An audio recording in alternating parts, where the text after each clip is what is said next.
Hi friends, welcome to my channel. గుండె పగిలే నిజాన్ని దాసు ద్వారాగా తెలుసుకుని కాంచన పారిజాతం అలాగే జోష్నలకు ఊహించని షాక్ అయితే ఇవ్వబోతుంది. మరి కాంచన ఎలా నిజం తెలుసుకోబోతుందో, అసలు ఏం జరగబోతుంది అనేది తెలుసుకోవాలనుకుంటే వీడియోనైతే చివరి వరకు మిస్ కాకుండా చూసేయండి. అలానే కార్తీక దీపం సీరియల్ అప్కమింగ్ ఎపిసోడ్స్ టీవీలో కన్నా ముందుగా చూడాలనుకుంటే మా ఛానల్ ఇప్పుడే సబ్స్క్రైబ్ చేసుకుని పక్కనే ఉన్న గంట సింబల్లో ఆల్ మీద అయితే క్లిక్ చేసేయండి. సరేండి, వీడియోలోకి అయితే వెళ్ళిపోదాం. ఇక జోష్ని అయితే వెన్ను తిరిగి వచ్చి పెళ్లి చేసుకుంటాను మామ్, నేను వెళ్ళలేదు, సెలెక్ట్ చేసుకోలేదు. ఇంకా ఎందుకంటే మీరు ఏదైనా సరే నాకు కరెక్ట్గా చూస్తారు, ఆలోచిస్తారు కాబట్టి నేను భారాన్ని మీ మీదే వదిలేస్తున్నానని చెప్పి మొత్తంగా కుటుంబాన్ని తన వైపు తిప్పేసుకుంటుంది.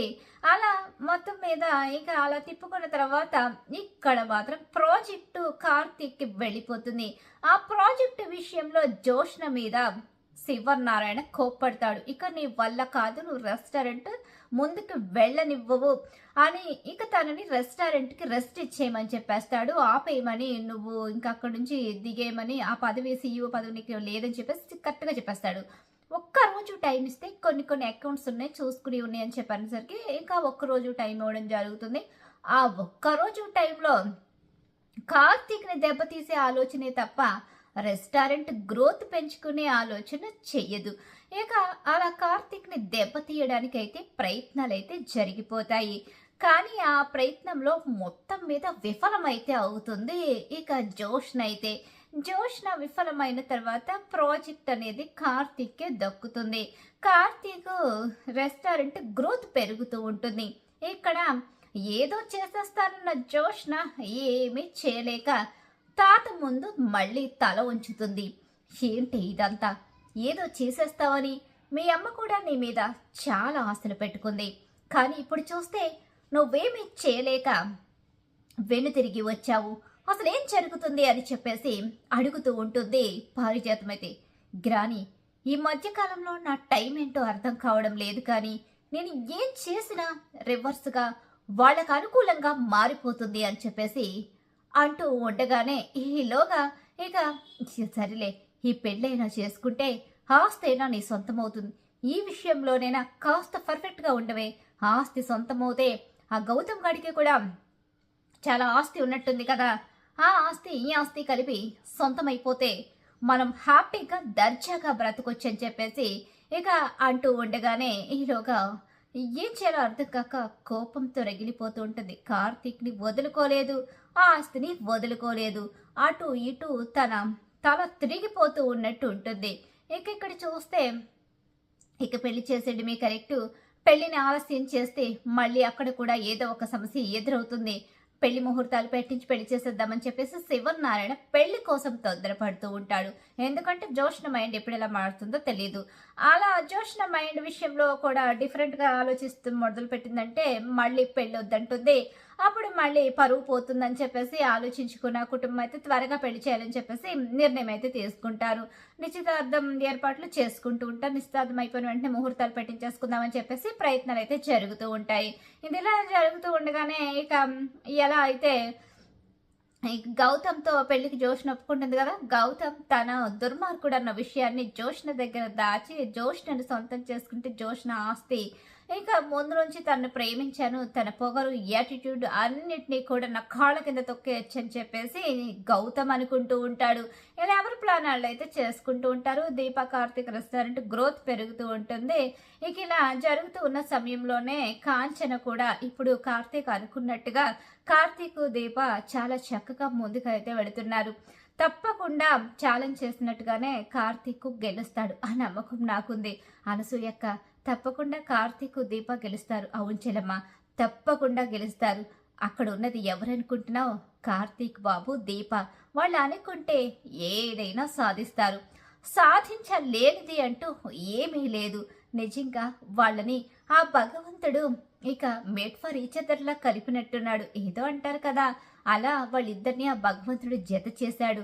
వాళ్ళ జీవితంలోకి వచ్చిన వింత వింత సంఘటనలన్నీ పక్కకి జరిపేసి వాళ్ళిద్దరిని ఒక్కటిగా చేసి ఈరోజు ఒకే తాటిపై నడిచేలా చేశాడు. కాబట్టి వాళ్ళు అనుకున్నది నెరవేరుతుంది అని చెప్పేసి అనుకుంటూ ఉంటారు. సరే అక్క, నేను ఒక్కసారి దాసు అన్నయ్యని కలిసి వస్తాను.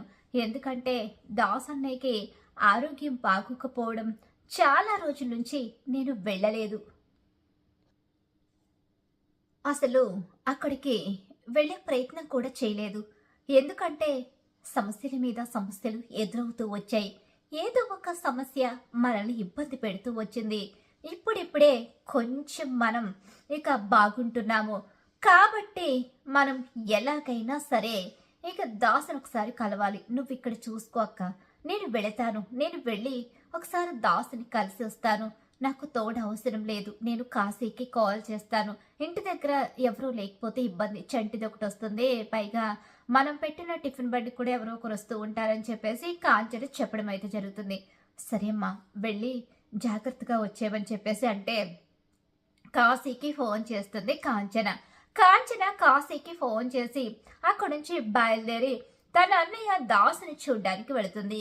దాసు కాంచన వచ్చే ముందే ఇక తను లేచి కూర్చుంటాడు. పెద్దగా తన లోకంలో తను ఉంటాడు. ఈలోగా కాంచన వచ్చేసరికి ఇంకొకసారి తను సర్ప్రైజ్ గా ఎగ్జైటింగ్ గా ఫీల్ అవుతుంటాడు. అమ్మ చెల్లమ్మ, వచ్చావా? నువ్వైనా వచ్చావు నా దగ్గరికి. చాలా సంతోషంగా ఉంది. నేను ఎక్కడికి రాలేని పరిస్థితిలో ఉన్నాను. నువ్వు నా దగ్గరికి రావడం నిజంగా నాకు చాలా సంతోషంగా ఉంది. నా కడుపులో దాచుకున్న నిజాన్ని నేను ఎవరితో చెప్పాలో అర్థం కావడం లేదు. దీపకు అన్యాయం జరిగిపోతుంది. ఏం మాట్లాడుతున్నావు అన్నయ్య? దీపకి అన్యాయం జరగడం ఏంటి? నాకు అర్థం కాలేదు. దీపకి ఆస్తి అంతా పోయి దీపని ఒంటరిదాన్ని చేసేస్తున్నారు అని చెప్పేసి అంటూ ఉండగానే, దీపని ఒంటరిదాన్ని చేయడం ఏంటి? దీపకు ఆస్తి పోవడం ఏంటి? దీపకు ఆస్తి లేదు కదా అని చెప్పేసి అంటూ ఉండగానే, అయ్యో చెల్లమ్మ, దీపక ఆస్తి లేకపోవడం ఏంటి అని చెప్పేసి అంటూ ఉండగానే, ఏంటి మావ ఇలా మాట్లాడుతున్నారని చెప్పి ప్లేట్ కింద పడిపోతూ ఉంటుంది. ఆ ప్లేట్ని కాసి పట్టుకుంటాడు, కింద పడేయకుండా సౌండ్ రాకుండా. ఇక అక్కడ దాసు డిస్టర్బ్ అవ్వకుండా ఉంటుంది. అసలు ఏం చెప్పాలనుకుంటున్నావు చెప్పు అన్నయ్య అని చెప్పేసి కాంచన అనేసరికి, అమ్మ కాంచన, నువ్వు నీ మేనకోడల్నే నీ ఇంటి కోడల్ని చేసుకున్నావు. నీ మేనకోడలు అనుకునే జోష్న నీ సొంత మేనకోడలు కాదు, నా కన్న కూతురు అని చెప్పేసరికి షాక్ అయిపోతారు అందరూ కూడా. ఏం మాట్లాడుతున్నారు అన్నయ్య? అవునమ్మా, జోష్న నా కన్న కూతురు. మా అమ్మ పారిజాతం చేసిన మోసం కారణంగా జోష్న అక్కడ, దీప ఇక్కడ ఉంది. లేకపోతే దీప అక్కడ, జోష్న నా ఇంట్లో ఉండాలి అని చెప్పేసి దీప పుట్టినప్పుడు, జోష్న పుట్టినప్పుడు పారిజాతం ఏం కుట్ర చేసిందో, పారిజాతం దీపను ఎలా ఆ కుటుంబానికి దూరం చేసింది, అసలు దీపని చంపేయమని చెప్పింది.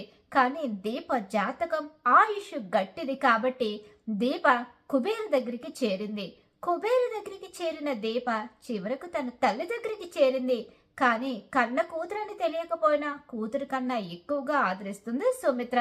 పరిస్థితుల ప్రభావం మేనత్తింటికే కోడలుగా వచ్చేలా చేశాయి. నువ్వు నీ అన్నయ్యకి మాటిచ్చావు. చిన్నప్పుడే నీ బిడ్డని నా కోడల్ని చేసుకుంటానని. అదే మాటని నువ్వు నిలబెట్టుకున్నావమ్మా చెల్లమ్మ. నేను ఈ విషయాన్ని చెప్పడం కోసం ప్రయత్నాలు చేస్తూ ఉండగా ఆ ఇంటి వారసురాల కోసం వెతికాను, తిరిగాను. చివరికి ఆ ఇంటి వారసురాలు దొరికింది. దొరికిన తర్వాత నిజం చెప్పడానికి వెళ్ళాను. కానీ నా కన్న కూతురే చంపాలని చూసింది నన్ను. ఈరోజు నా ఈ పరిస్థితికి కారణం నా కన్న కూతురు జోష్న.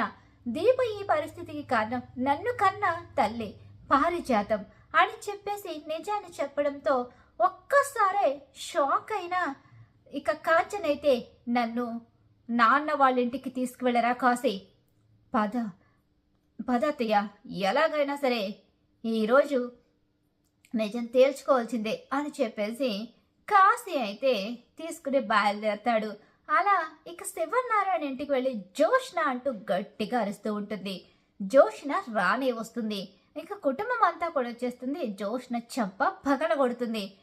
ఏంటి, నా మనవరాల్ని కొడతావా అంటూ ఇక పారిజాతం దగ్గరకు వచ్చేసరికి, నిన్ను కూడా కొడతాను, నోరెత్తితే చంపేస్తాను.